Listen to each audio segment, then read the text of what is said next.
abban a hatalmi megoszlásban, ami a gazdaság, politika és a média között van, és sajnos összefonódik, és nem jó irányba, ennek egyetlen ellensúlyozása a civil erő.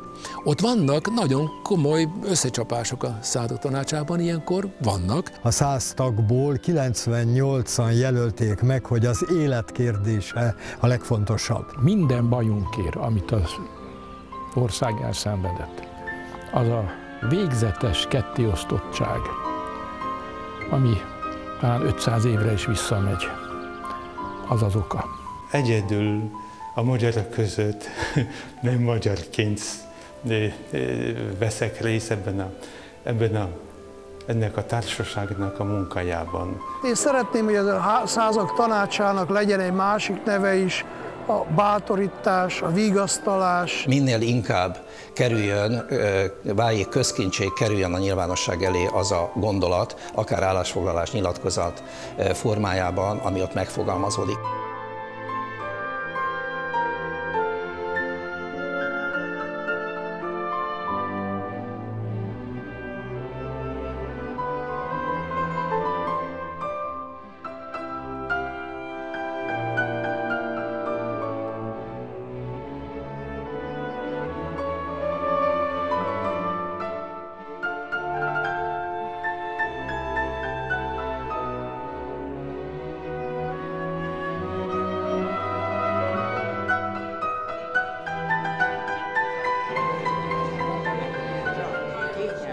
A budai várban, a Szent Háromság tér 6-os szám alatt havi rendszerességgel találkoznak a 15 éves civil szerveződés, a Százak Tanácsának tagjai, akiket életművük hitelesít.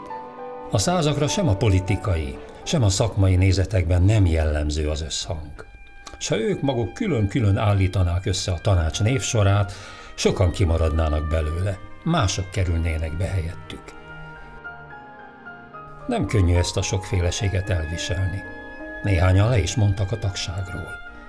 De éppen ez a sok szólamúság adhat követendő példát olyan társadalmi összefogásra, amely a személyes és csoportérdekeket, vitákat, ellentéteket magasabb rendű céloknak alárendeli. Állapítja meg az alapító elnök, a 2010-ben elhunyt Fekete Gyula.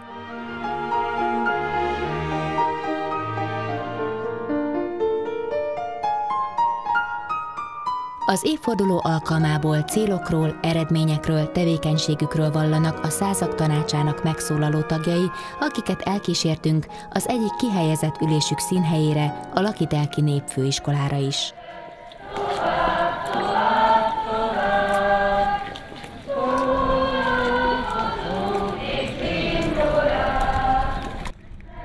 Ott jártunkkor a kecskeméti Németh László Gimnázium levelező tagozatának ballagó diákjaival járja be a Népfőiskola helyszíneit a vendéglátó Lezsák Sándor. A Százak Tanácsának tagjai is körbesétáltak, s nem egy esetben a saját emlékpadjukon pihenhettek meg.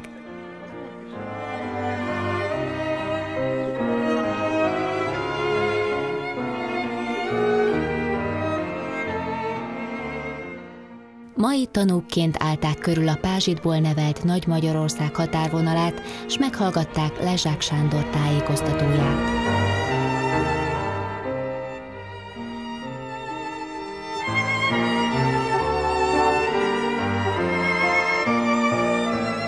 A szoborpark néhány alakja előtt gondolataikat is megfogalmazták.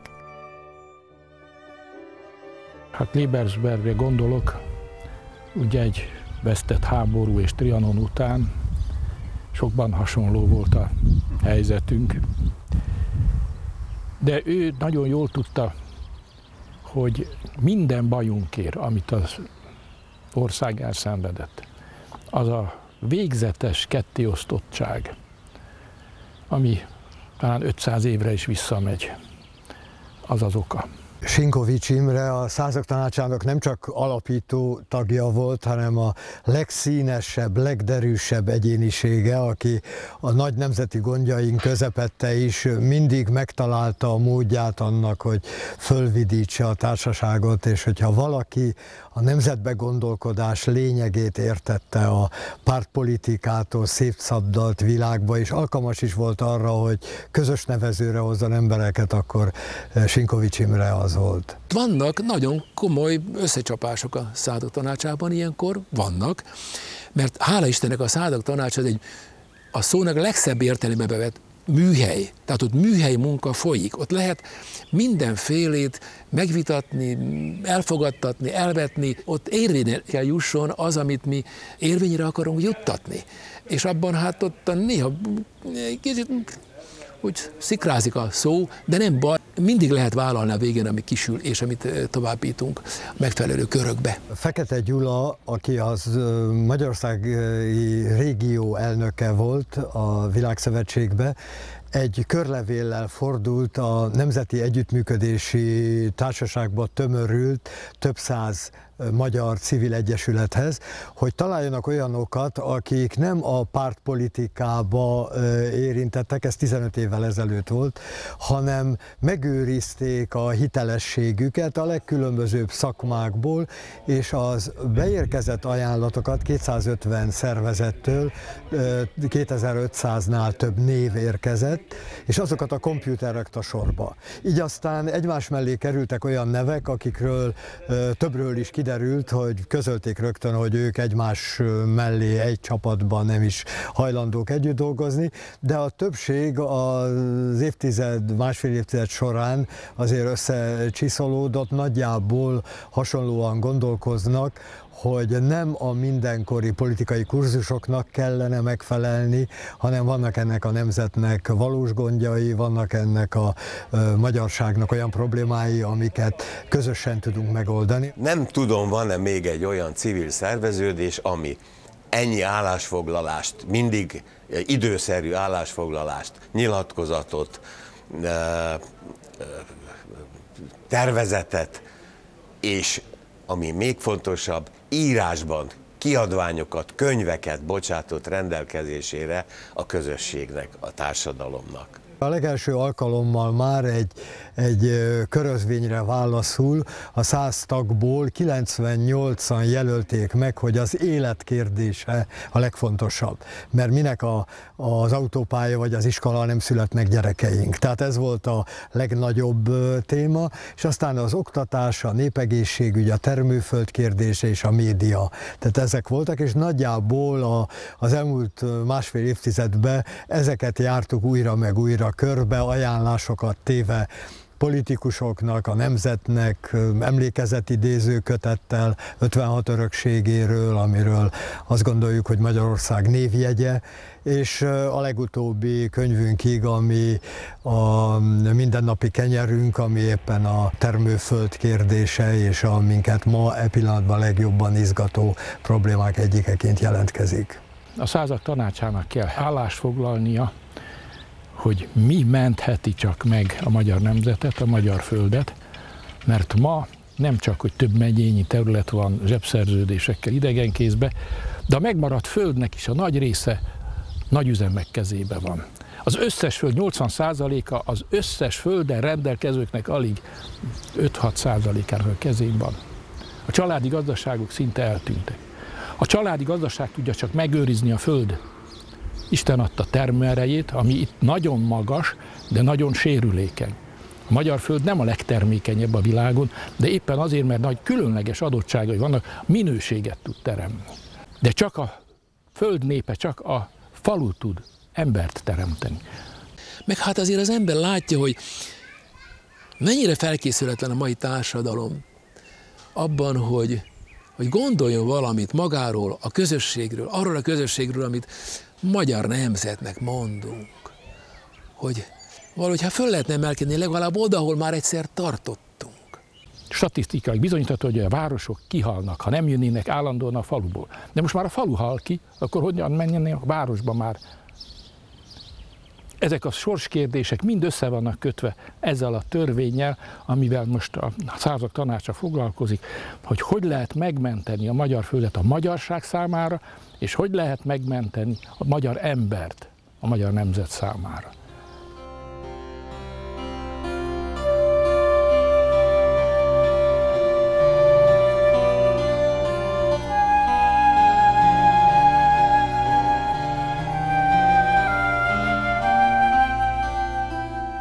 maximumot nyújtsuk azért, hogy a magyar ember egészsége abból a gödörből vagy mélypontból, ahol ma tart, és itt nem csak a fizikai egészségre gondolok ilyenkor, hanem az egészségünk teljességére gondolok, a lelki egészséget, vagy akár a közösségek állapotát is beleértve, hogy a magyar nemzet ebből az állapotból ki tudjon jönni.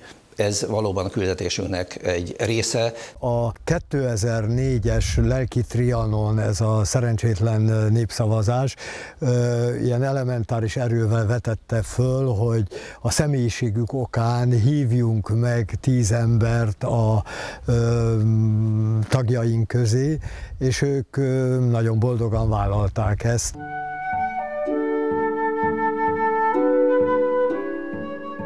A határon túli magyarság, avagy Kányádi Sándor szóhasználatában a határtalanul magyar nemzetrészek képviseletének bevonása a Százak Tanácsába együtt járt az 1000 éves magyar-lengyel kapcsolatok hiteles hazai képviselőjének a meghívásával.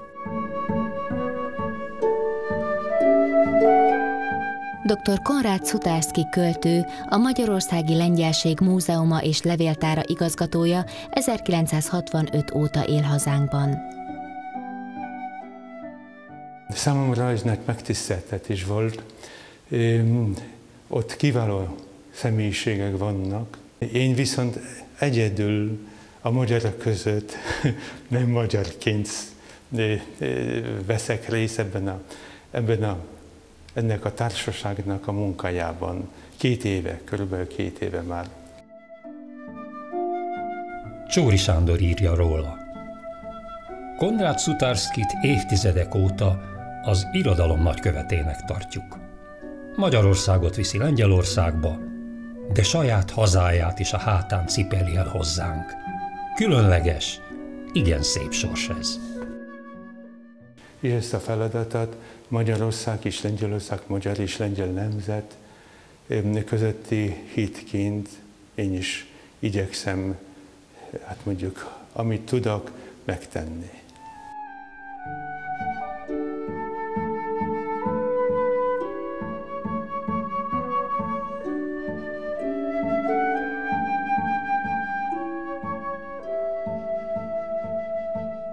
Az első ilyen saját oklevelünket a Hazaemberre címűt, azt mi Böjte atyának szavaztuk meg, aki Romániában is a legnépszerűbb magyar.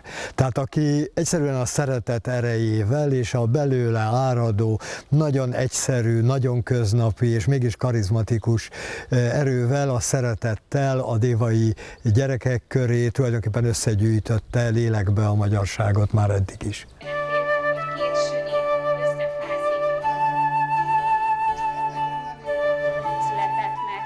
Az idei könyvhét eseménye volt Böjte Csaba a Szeretet bölcsője című könyvének megjelenése. A Százak Tanácsának erdélyi tagját a pódiumbeszélgetést követően kígyózó sor várt a könyvkiadója sátra előtt.